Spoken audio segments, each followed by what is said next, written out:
তোমার সমর্থনে, তোমার ভোটে যদি কোনো ব্যক্তি এমপি, মন্ত্রী, মেম্বার, চেয়ারম্যান, দায়িত্বশীল, ক্লাবের সভাপতি, হ্যাঁ, যে কোনো দায়িত্বশীল হোক, যদি সে ভালো কাজ করে, তাহলে তুমি ওই সকল ভালো কাজের একটা সওয়াব তোমার আমলনামে আল্লাহ দিয়ে দিবেন।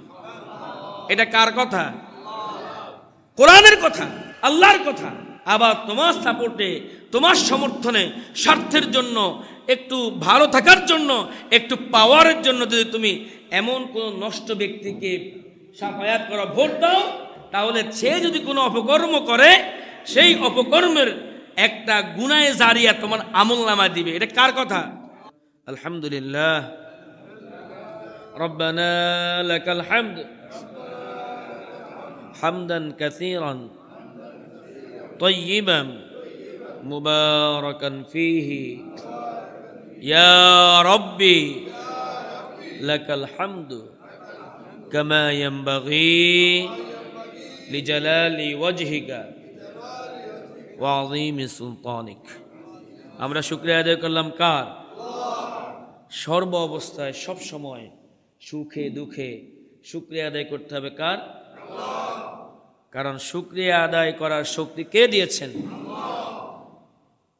ততক্ষণ পর্যন্ত আপনি শুকরিয়া আদায় করতে পারবেন যতক্ষণ না পর্যন্ত আপনার এই দেহে প্রাণ আছে, ঠিক নয় কি? এই প্রাণ না থাকলে শুকরিয়া আদায় করতে পারবেন। সম্মানিত মুসল্লিয়ানে কারাম, পর্দার আড়ালের মা এবং বোনেরা, আমরা ধারাবাহিকভাবে মহাগ্রন্থ কোরআনুল কারীমের সূরাগুলো আলোচনার মধ্যে আজকে ৩০তম পারার সূরা আল বুরুজ, সূরা আল বুরুজ, এই সূরাটি ৩০তম পারা অবস্থিত।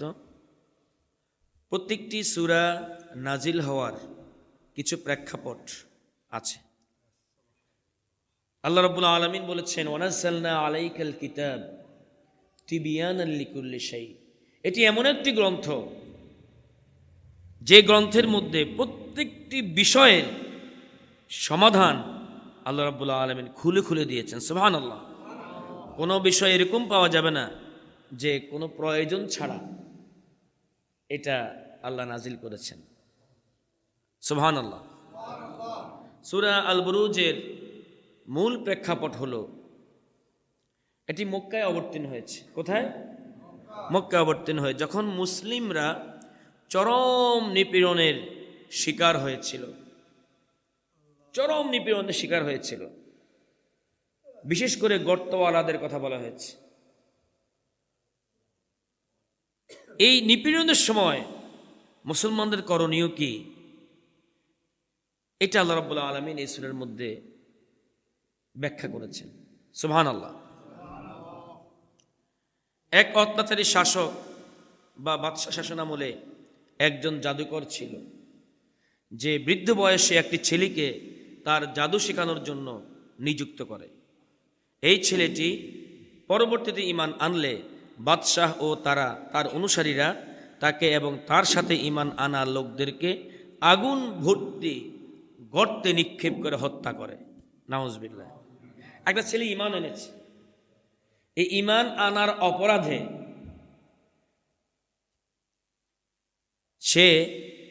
তাকে ওই সময়ের জাদুকররা কি করেছে, গর্ত করে সেখানে তাকে আগুন ভর্তি গর্তের মধ্যে ফেলে দিয়ে কি করেছে, হত্যা করেছে। কিসের অপরাধে? বুঝেন না? মানে কিসের অপরাধে? ঈমান আনার অপরাধে। সেই ঈমান কি? আল্লাহ রাব্বুল আলামিন মহাগ্রন্থ কোরআনুল কারীমে বলেছেন, কুল্লুন আমানা বিল্লাহি ওয়া মালাইকাতিহি ওয়া কুতুবিহি ওয়া রুসুলিহি। মুহাম্মাদুর রাসূলুল্লাহ সাল্লাল্লাহু আলাইহি ওয়াসাল্লাম বলেছেন, মান ক্বালা লা ইলাহা ইল্লাল্লাহ ফাদাখালাল জান্নাহ, যে ব্যক্তি বলবে লা ইলাহা ইল্লাল্লাহ, তাকে জান্নাতে প্রবেশ করানো হবে।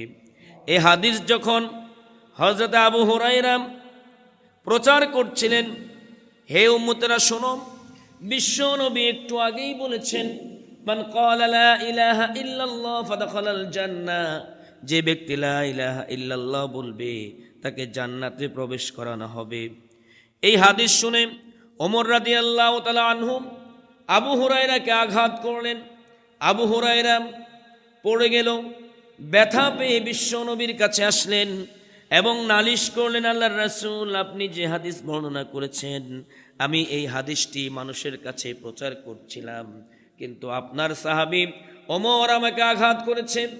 আল্লাহ রাব্বুল আলামিনের নবী ওমরকে ডাকলেন, ডেকে বললেন, ওমর, আমি তো এই হাদিস বলেছি, আমার বাণী আবু হুরায়রা প্রচার করছে, তুমি কেন আবু হুরায়রাকে আঘাত করলে? ওমর বললেন, আল্লাহ রাসূল, যদি লা ইলাহা ইল্লাল্লাহ বললেই সে জান্নাত পেয়ে যায়, ফাদাখালাল জান্নাহ হয়ে যায়, তাহলে আপনি সহ আপনার সাহাবীরা মক্কা ত্যাগ করে মদিনায় আসলো কেন? ফ্যামিলি ছেড়ে দিয়ে, সন্তান স্ত্রী পুত্র সকল কিছু ছেড়ে দিয়ে, সম্পদ ছেড়ে দিয়ে একেবারে খালি হাতে মদিনায় চলে আসলো। যদি তাই হয় তাহলে আমরাও তো এটা বলে পার পেয়ে যেতে পারতাম, ঠিক কিনা বলেন? রাসূল বলছেন, ওমর, লা ইলাহা ইল্লাল্লাহ যে বলবে তার পক্ষে বেইনসাফের কোনো কাজ করা সম্ভব হবে। লা ইলাহা ইল্লাল্লাহ যে বলবে সে আমি রবের প্রভুত্বকে অস্বীকার করার কোনো সুযোগ নাই। রাসূলের চাচা সর্বশেষ মৃত্যু শয্যার সময় রাসূল বলেছেন না, রাসূল চাচা শুধু আপনি এটাই বলেন লা ইলাহা ইল্লাল্লাহ, বাকিটা আমি দেখব। চাচা কি ঈমান এনেছিল? কেন ঈমান আনে নাই? এই ঈমান আনে নাই, সে তার শেষ সময় গিয়ে তার বংশের বলে যে কি চুনকালি দিতে সে রাজি নয়। সুতরাং ঈমান খুব গুরুত্বপূর্ণ বিষয়। আজকে আমরা ঈমানের দাবি করি না সবাই? ঈমানের দাবি করি, কিন্তু ঈমানের আলোকে আমাদের জীবনকে সাজাচ্ছি না। ঈমানের আলোকে আমাদের জীবনকে সাজাচ্ছি না। আল্লাহ রাব্বুল আলামিন মহাগ্রন্থ কুরআনুল কারীমে বলেছেন, ইয়া আইয়ুহাল্লাযীনা আমানু আমিনু বিল্লাহি ওয়া রাসূলিহি, হে ঈমানদাররা তোমরা ঈমান আনো। কাদেরকে বলেছেন? কথা বুঝেন না মানে, কাকে বলেছেন? ঈমানদারদেরকে বলেছেন তোমরা ঈমান আনো। তার মানে তুমি যে ঈমান এনেছো এই ঈমান আনা হয় নাই। যদি ঈমান আমরা আনতেই পারতাম তাহলে 90% মুসলমানের দেশে আল্লাহর কোরআন দিয়ে শাসন ব্যবস্থা চালু থাকতো। কি বলেন? এখন কি আছে? আল্লাহর কোরআন দিয়ে কি রাষ্ট্র পরিচালিত হচ্ছে?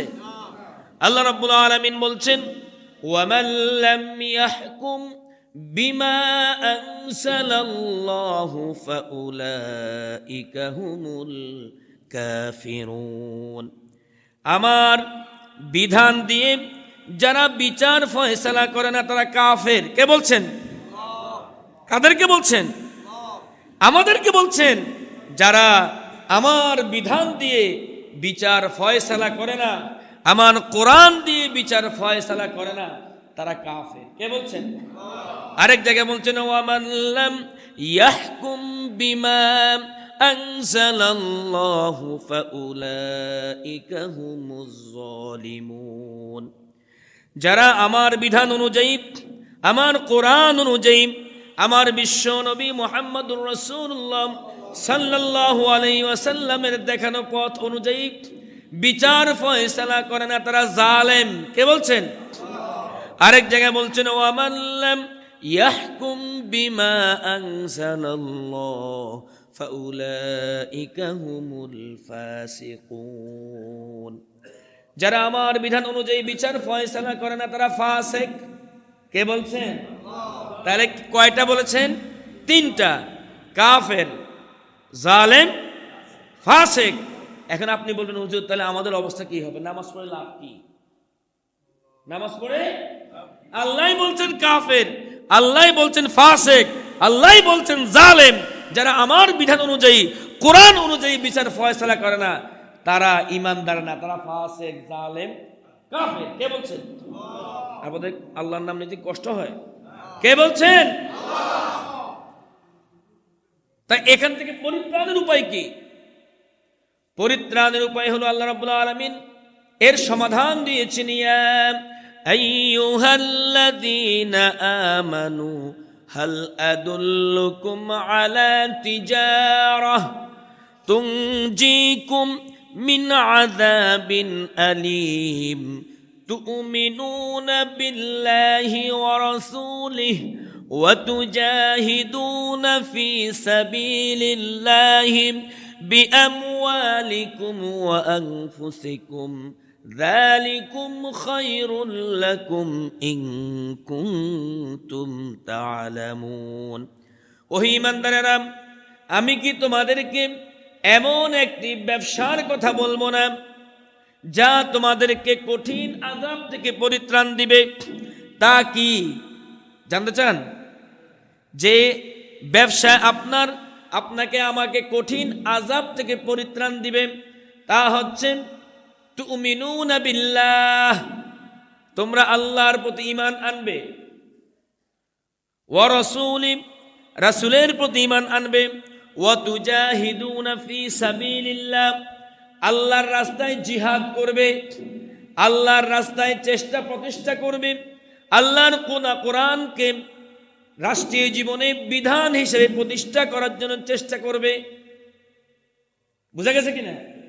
আমি রাসূলকে যে বিধান দিয়ে পৃথিবীতে প্রেরণ করেছি সেই বিধানকে প্রতিষ্ঠিত করার জন্য চেষ্টা করবে। ঈমান আল্লাহর প্রতি, কার প্রতি? ঈমান রাসূলের প্রতি। ওয়া তুজাহিদুনা ফি সাবিলিল্লাহ, আল্লাহর রাস্তায় জিহাদ। জিহাদ মানে চেষ্টা প্রতিষ্ঠা করা, জিহাদ মানে মারামারি নয়। কি করা? চেষ্টা করা, কোরআনের বিধানকে প্রতিষ্ঠা করার চেষ্টা করতে হবে। যদি এই চেষ্টা করতে পারেন তাহলে ওই যে ফাসিক জালেম ওই কাফের থেকে আল্লাহ পরিত্রাণ দিবেন। সুবহানাল্লাহ। সমাধান বুঝা গেছে কিনা? এর বাহিরে যদি আপনি যান তাহলে কোন আলিমান, রাসূল বলছেন হয় আলেম হও, আও মুতাআল্লিমান, অথবা ছাত্র হও। আলেম হও, না হলে আলেমের, আও মুস্তামিআন। তৃতীয় হলো এই দুইটা না পালে তৃতীয় তোমরা শ্রবণকারী হও, মনোযোগ সহকারে শ্রবণ করো। 4 নম্বর হইও না, ওয়ালা তাকুন লিল্লাহি খালিসা, মানে 4 নম্বর হচ্ছে হয় আলেম হবে, ছাত্র হবে, অথবা শ্রবণকারী হবে। কিন্তু চতুর্থতম হইও না যে তুমি কোরআনের বিধান প্রতিষ্ঠা হোক, যারা এই কাজ করে তাদেরকে বাধা দিও না। ইসলামের আলোচনা হচ্ছে, বাধা দিও না। সালাতের আলোচনা হচ্ছে, বাধা দিও না। পর্দার বিষয়ে আলোচনা করছে, বাধা দিও না। বাধা যদি দাও তাহলে তুমি ওই ফিরাউন নমরুদের সেই কাতারে চলে যেতে হবে। ঈমান খুব গুরুত্বপূর্ণ বিষয়। আমি আপনাদেরকে প্রায় বলি, আন্তা, যে মাছ ধরার যে আন্তা, এর যদি একটা কাঠি নষ্ট হয় তাহলে কি মাছ থাকে? মাছ থাকে? আল্লাহ বলছেন আফাতুমিনুনা বিবাযিল কিতাবি ওয়া তাকফুরুনা বিবায ফামা জাযাউ মান ইয়াফআলু যালিকা মিনকুম ইল্লা খিযুন ফিল হায়াতিদ দুনিয়া। তোমরা কিতাবের একটি অংশ মানবে, আরেকটি অংশকে করবে অস্বীকার। ফামা জাযাউ মান ইয়াফআলু যালিকা মিনকুম, এরকম কাজ যারা করবে তাদের জন্য রয়েছে দুনিয়ার জীবনে লাঞ্ছনা। কি লাঞ্ছনা? অপদস্থতা।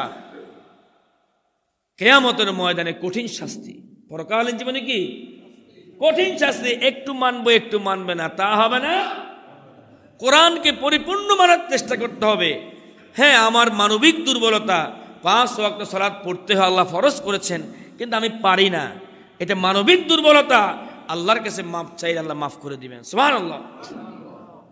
তাহলে ঈমানের কথা এই সূরার মধ্যে, সূরা বুরুজে, ঈমান আনলে যে শাস্তি হয়, দুনিয়ার কাফের মুশরিকদের কষ্ট দেয়, সেটা আল্লাহ এখানে কি করেছেন? কোট করেছেন। এই সূরার মূল বার্তা হচ্ছে মুমিনদের জন্য সান্ত্বনা। মুমিনদের জন্য কি সান্ত্বনা? মুমিন যারা হবে তারা, আল্লাহ তাআলা শপথ করে বলেছেন যে ঈমানদার পুরুষ ও নারীদের উপর নির্যাতন করে এবং তাওবা করে না, তাদের জন্য রয়েছে জাহান্নামের কঠিন শাস্তি। সূরা, এই সূরার মধ্যে 10 এবং 11 আয়াত খেয়াল করেন। ঈমানদার পুরুষ ও নারীদের উপর নির্যাতন যারা করে, এখন কি করে কি করে না? নারীদের উপর নির্যাতন হয় কি হয় না? যারা করে তাদের জন্য রয়েছে কঠিন শাস্তি। দুটো বাচ্চা যদি মারামারি করে, আব্বু আমাকেও মেরেছে, মা বাবা বলে কি, থাক তুমি কান্নাকাটি করো না, তোমার আম্মু চকলেট দিব, বলে কি না? কি বলে? চকলেট দিব। কেন? তখন বাচ্চারা কান্না বন্ধ করে দেয়।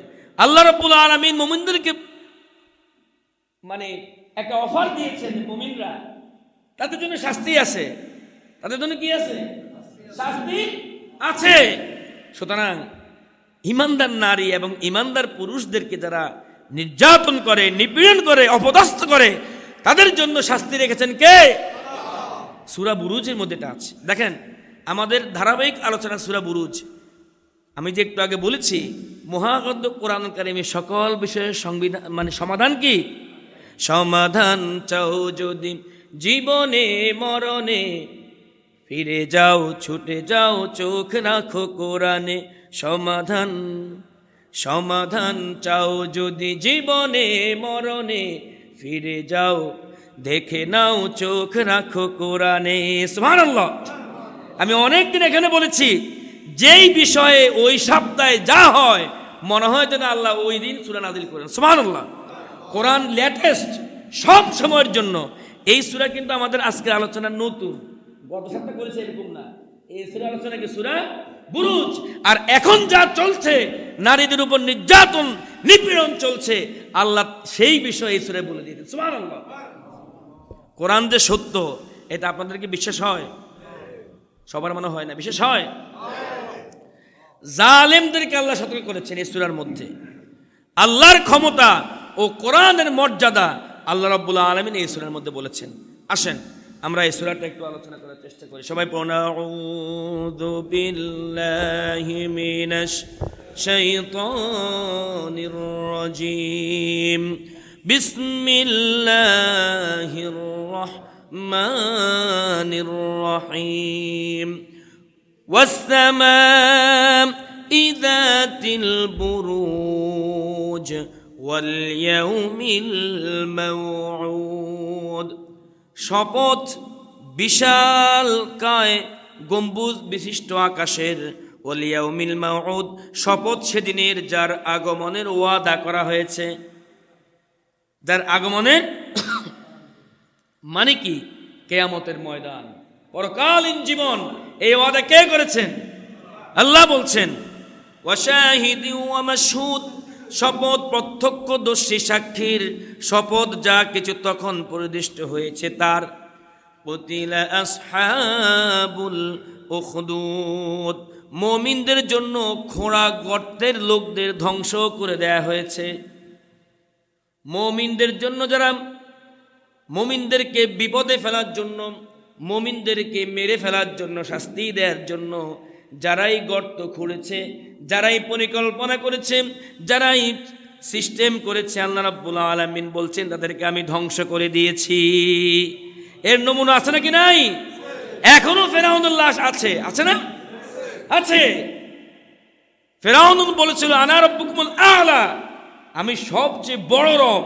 নাউযুবিল্লাহি মিন যালিক। আন-নারি যাতিল ওয়াকুদ, ধ্বংস করে দেয়া হয়েছে আগুনের কুণ্ডলী যা জ্বালানি দ্বারা পরিপূর্ণ ছিল। ইযহুম আলাইহা কুউদ, বিশেষ করে যখন তারা নিজেরা তার পাশে বসা ছিল। ওয়াহুম আলা মা ইয়াফআলুনা বিল মুমিনিনা শুহুদ, এই লোকেরা মুমিনদের সাথে যা করেছিল এরা তা প্রত্যক্ষ করেছিল। কিছু লোক আছে নির্যাতন করে, নিপীড়ন করে, কিছু লোক আসে বসে বসে দেখে, কিছু লোক আসে ইউটিউবে দেখে এবং মজা মারে। এরকম লোক আছে কিনা?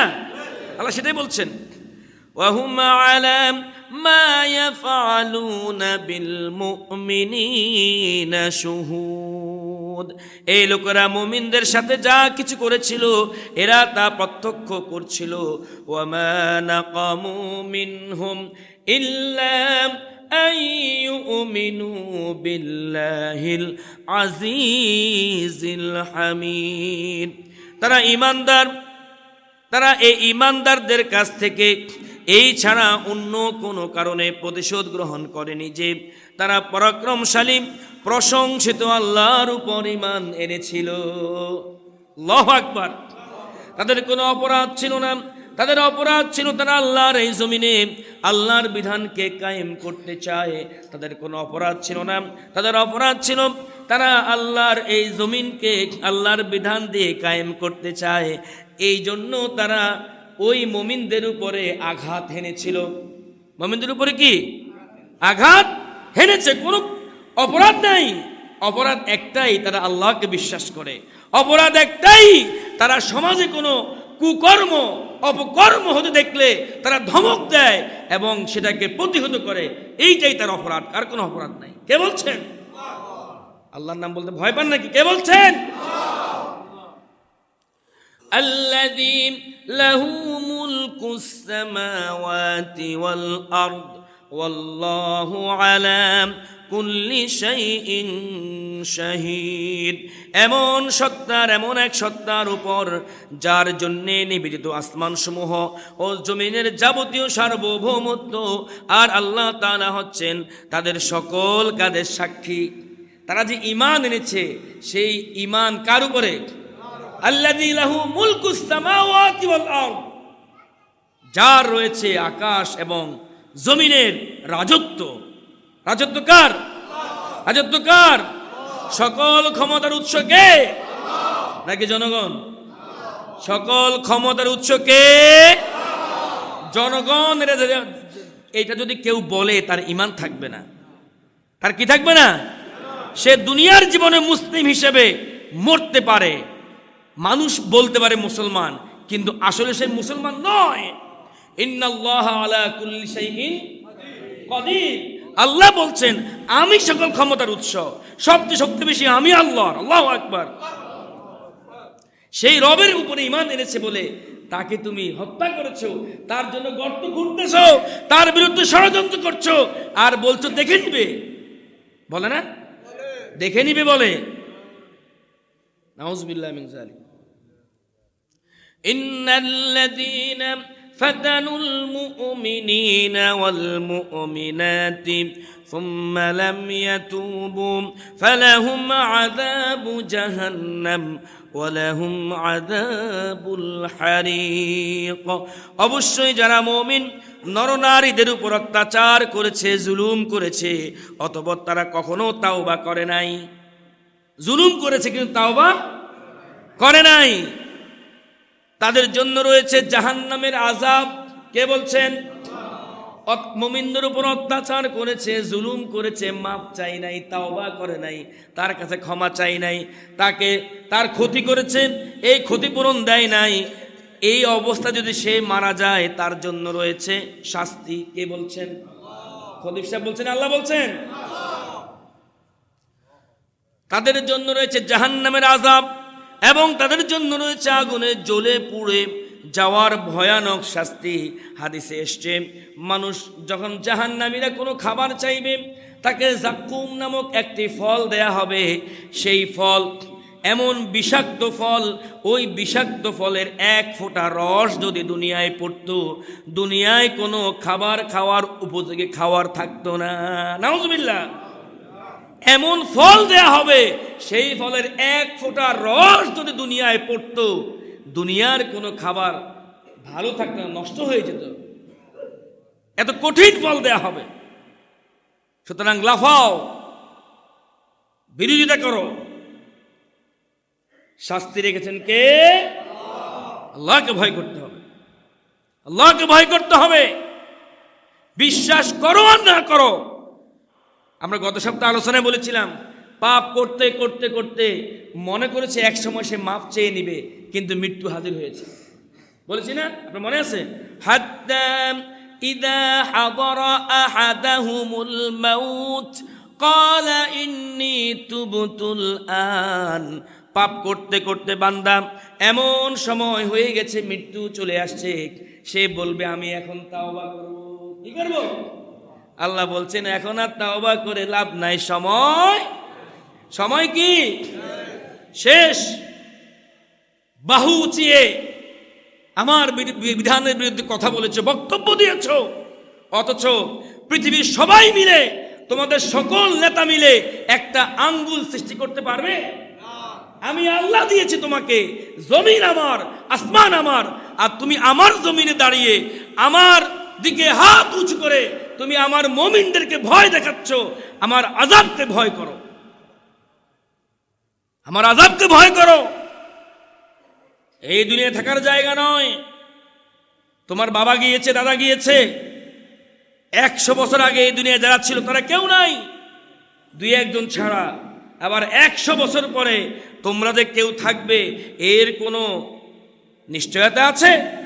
গ্যারান্টি আছে? যেতে হবে কোথায়? আল্লাহর দরবারে যেতে হবে। আল্লাহ বলছেন তো শুধু তাই নয়, ইন্না বাতুশা রাব্বিকা লাশাদীদ, নিঃসন্দেহে তোমার মালিকের পাকড়াও হবে ভীষণ শক্ত।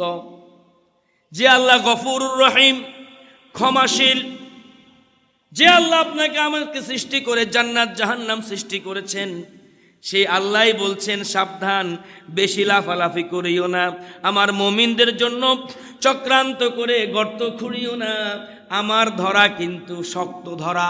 কে বলছেন?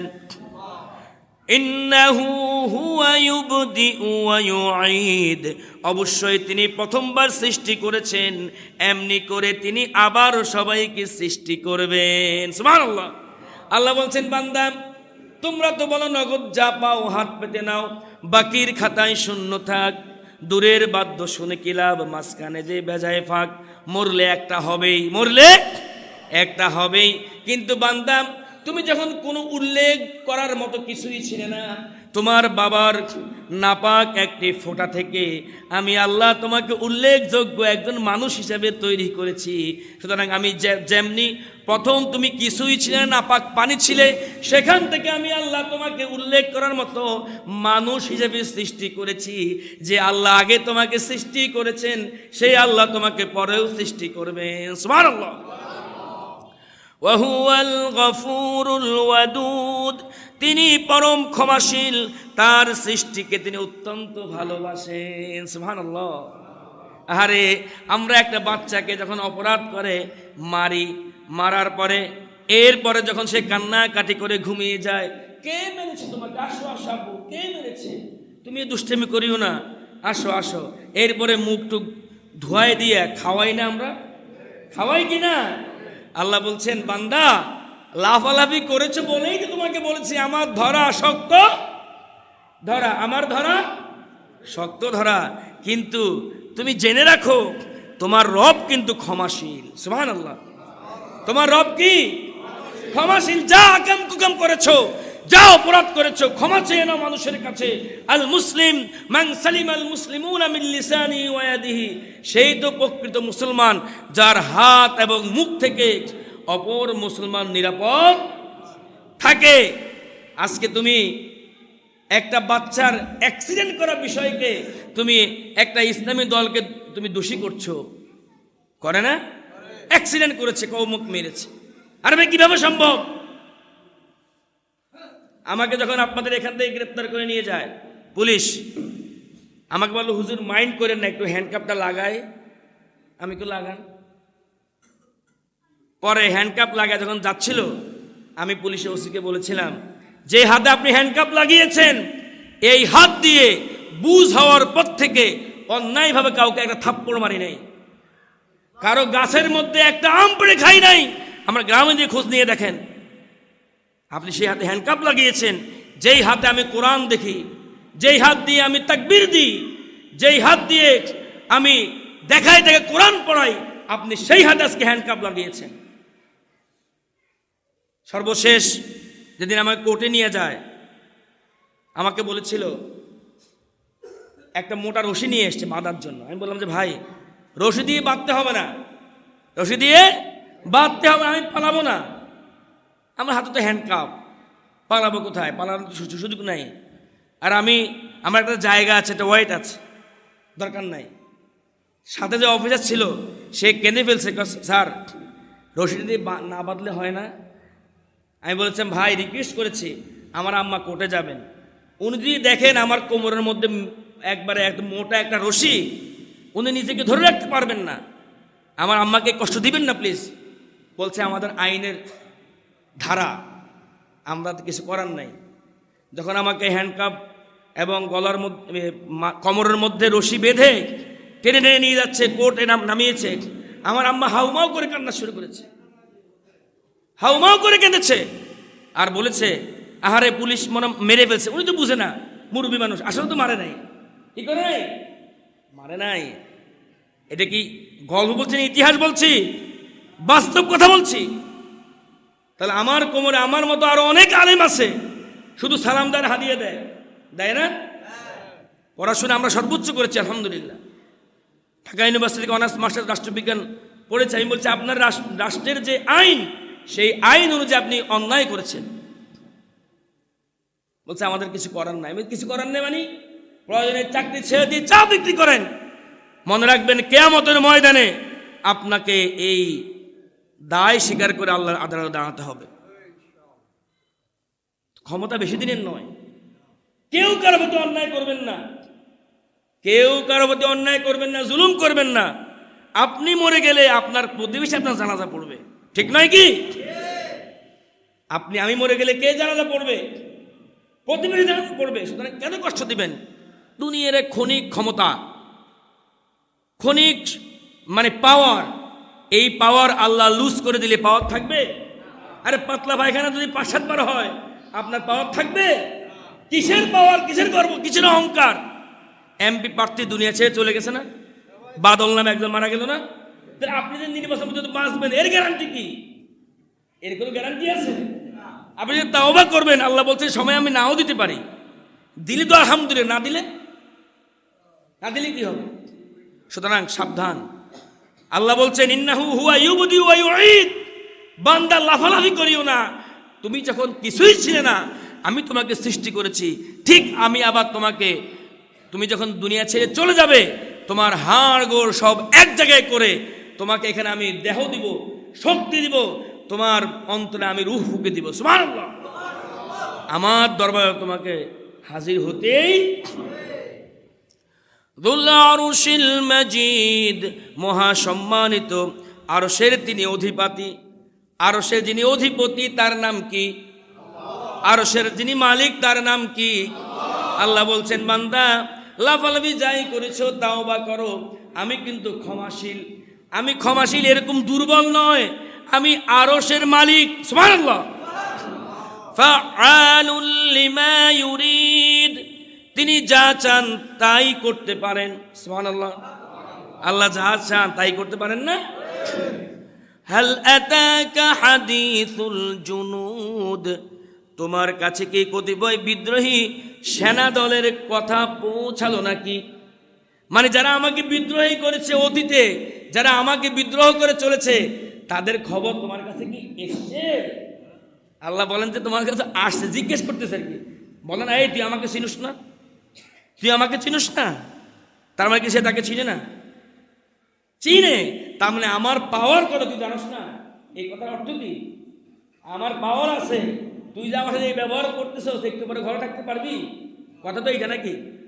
আমি তোমাকে ক্ষমা করে দিব, কিন্তু আমি যেন তেন কিছু নই, আমি আরশের মালিক। সুবহানাল্লাহ। ফিরআউন ওয়া সামুদ, একটু আগে বলেছে তোমার কাছে অধিবাসীদের কথা পৌঁছালো কিনা? কারা কারা? ফিরআউন এবং সামুদ জাতি। ফিরআউন এবং বালিল্লাযীনা কাফারু ফি তাকযীব, এরা কিন্তু সত্য বিশ্বাস করেনি, তারা মিথ্যা সাব্যস্ত করণেই ব্যস্ত ছিল। যাই বলে হুজুর যা বলে বলুক, আমারটা আমি আছি, পরে দেখা যাবে। তারাও কিন্তু সত্য জেনেছে, জেনে মানে নাই, তারা এইটা নিয়েই ব্যস্ত ছিল। আল্লাহ সেটা বলছেন, ওয়াল্লাহু মিন ওয়ারাইহিম মুহীত। আল্লাহ তাআলা এদের সকল দিক থেকে ঘিরে রেখেছেন। কে ঘিরে রেখেছেন? আল্লাহ ঘিরে রেখেছেন। বাল হুয়া কুরআনুম মাজিদ। কোরআন হচ্ছে উন্নত ও মহামর্যাদা সম্পন্ন এক গ্রন্থ।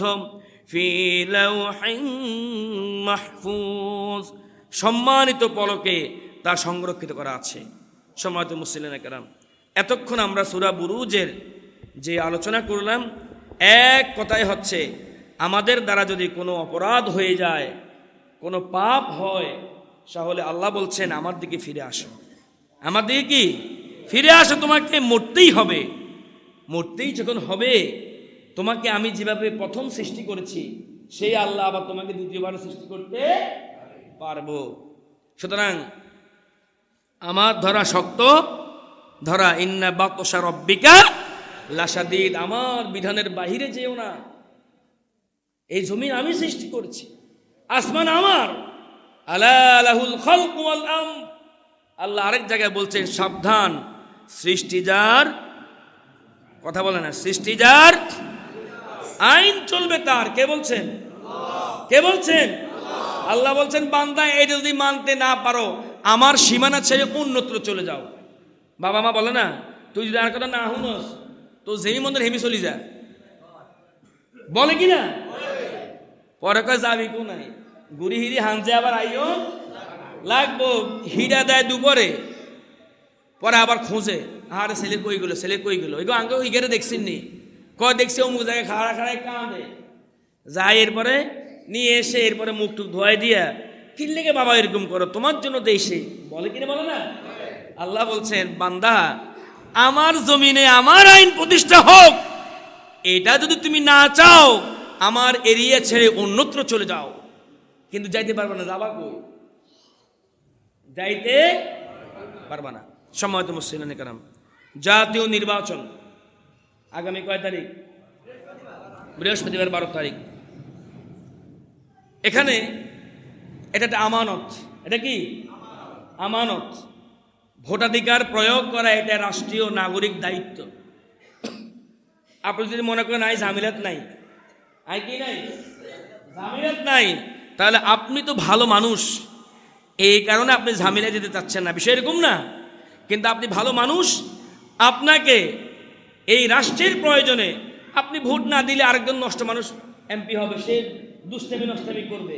সুতরাং আপনি ভালো মানুষকে চুজ করে আপনার সাপোর্ট, আপনার সমর্থন, ইংরেজি বলে সাপোর্ট, বাংলায় বলে সমর্থন, আবার ইংরেজিতে বলে ভোট, আরবিতে বলে শাফায়াত। মান ইয়াশফা শাফাআতান হাসানাতান ইয়াকুল লাহু নাসীবুম মিনহা ওয়া মান ইয়াশফা শাফাআতান সাইয়্যাতান ইয়াকুল লাহু কিফলুম মিনহা। তোমার সমর্থনে, তোমার ভোটে যদি কোনো ব্যক্তি এমপি, মন্ত্রী, মেম্বার, চেয়ারম্যান, দায়িত্বশীল, ক্লাবের সভাপতি, হ্যাঁ যে কোনো দায়িত্বশীল হোক, যদি সে ভালো কাজ করে তাহলে তুমি ওই সকল ভালো কাজের একটা সওয়াব তোমার আমল নামে আল্লাহ দিয়ে দিবেন। এটা কার কথা? কোরআনের কথা, আল্লাহর কথা।